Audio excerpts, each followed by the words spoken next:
So my name is Hunt Club Hero. This is the first in the series of interviewing the team.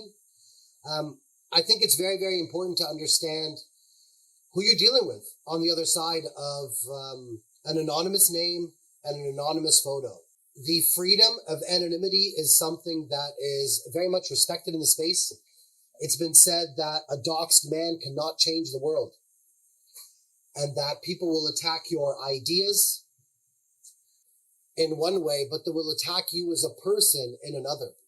And removing that from the equation has proven to be a beautiful thing for a lot of people. But accountability is also something that we should be reaching for in this space. We're going to start it off today with Alpha Geek. How are you, sir? All good, my man. I would love to know a little bit about you, your background, and how you got into Web3. I guess we'll start there. Most of you that know me, you will know me as Alpha Geek. My real name's Paul Bhogal. I'm 43 years old. I was born in England, but I was brought up in India for the first early part of my life. I moved back to England at the age of around 9 or 10 years old. I've now got 24, 25 years experience in sales in several different industries. I've got 2 kids, 2 lovely young kids. One's 2, one's 6. Been married for 12 years now. I might make it to the end of the 12th year, just by the way things are going. There's quite a large chance that I may not make it to my next birthday. No, don't say that. We'll see. We'll see what the wife feels. You know, at the moment she just makes me do too many chores. You heard it here, folks. He's lazy. Yeah, No, definitely. Well, you know what Bill Gates says, right? Hire the laziest person to do the hardest job, because these guys will find the quickest way to get it done. I've been in the same industry now for the last 15, 16 years, which is staffing and recruiting and management consulting. And 3 years ago, I set up my own business, which was my second attempt at doing it. Yep, that's right. NFTs are not the only places where people fail. You know, businesses in real life, people do also try. They sometimes fail. They go away, they learn, they come back and they start again, which is exactly what happened to me. My first attempt, I had lots of lessons to learn. When you're young, you feel like you can do everything yourself. And then you realize when the team starts to grow, actually, I need more help. And it's very hard to change that mindset, change it overnight. You have to go away, you have to work on it, you have to learn it. And that's what I did, and came back and set my business up, core team, with a business partner. And, 3 years on, we now employ 55 people around the world, across 9 different countries in 3 continents. It's one of the fastest growing companies in its sector, if not the fastest growing company in its sector at this moment in time. We're going to be turning over probably in our 3rd, 4th year close to $7 million in revenue. It was the learning aspect of it that drove me into blockchain, and just the interest of it. And pretty much, as with everybody that gets into blockchain and NFTs, you're tentative for about 2 weeks and then you're hooked. But if I'm going to, invest my time into something, it's got to be something that's going to make a change for the future, solving real world problems. If you do that, everything else around success comes with it. And taking that approach and ethos, I started exploring blockchain, and here we are today. So from a sales background? Yeah, sales background. I think my first job was as an 18-year-old working in an electronics store in Heathrow Terminal 4.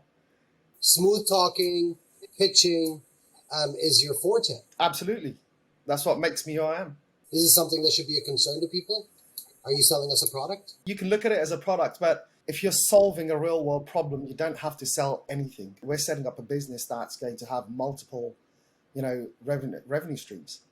And so for that, I have to build a sales function. And if you don't have a person that comes from a sales background in your leadership team, if you don't have somebody who has a business development mindset, then you're leaving your revenue generation, like you do in the NFT space, to open your mint and your OpenSea secondary sales. It's not going to be just by doing clever marketing. It's going to be by getting on the phone to the right executives and actually having the nous to speak to them. And so for what we're building, it's built around my strengths in sales and the contacts and the network that I've developed over the last 25 years. I agree with the BizDev solution very much. And I agree that a Web3 company is what will succeed in the space, not a Web3 project. So I definitely like that approach. What is it you're building? I keep reading this statement that we're trying to bridge Web 2 to Web 3 on the most simplest of scales. It could be changing the buying experience of people at Christmas. 20 years ago, your parents would probably never ever dream of buying anything on the internet, and they would grab your hand, they would walk you down, the shops over Christmas. You'd all go out, and you would stand in the rush and the queues, and be sweaty by the end of the day. But your parents buy the gift, and then they will go and wrap them up. Today, you want to do your shopping, you go on the internet, you sit on the internet, you browse a whole lot of web pages, you do your orders, and in 2 days all your orders are at your door, and that's your shopping done. But that's still quite a boring experience. You see a lot of people moaning about these sort of things. So how do we improve that? Imagine a mall on on the metaverse where you're walking into a shopping mall as you would normally. You've got shops on your left, your right, you're on different floors, and when you walk into these shops, you've got the items of clothing and whatever they have that you want to, the shop sells, actually as it is on shelves as you would see it in the shops. So in essence, the buying experience becomes a little bit more enjoyable. That's just a small example. I can apply it to several different industries, logistics, music. And even if you look at my own industry, that I work in at the moment, staffing and recruiting and consulting, I think that's probably one Web2 industry as like to NFTs as possible. How do we create a community feel for them in blockchain? Is it by using just simple apps like Discord and enhancing that experience? But does that really and bring them into Web3? Or do we start to build them out, different experiences in the metaverse? And that's what Novus is. So Novus isn't, I'm not saying that Novus has the answers, but what Novus is it's a network of 400 individuals that are either business leaders or owners of Web2 businesses. They are people that are well known and not well known, but they've achieved a lot in blockchain. They come from different tech companies, different firms.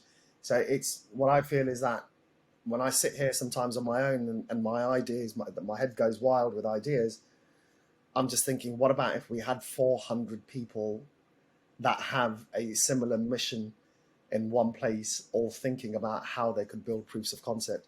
And the idea is that rather than just focusing on the everyday retail person like me and you, and creating a project that onboards a few hundred new people at a time, is how do we use this community to build proofs of concept that we can then take to different corporate industries and start onboarding them as companies? Because as soon as we start onboarding companies, they're going to want to onboard their employees. And that means by targeting one particular company, we're going to be onboarding 100, 200, 300,000 people at a time. Onboarding them to what? To Web3 experiences. So you're building a think tank of people. Yep. Who want to grow their own brands and businesses. Absolutely. You just hit the nail on the head. It's a think tank where people want to bring new revenue streams for their own businesses and grow their own businesses, but for the future. And this is where we all work together to find solutions for our own businesses, our own industries.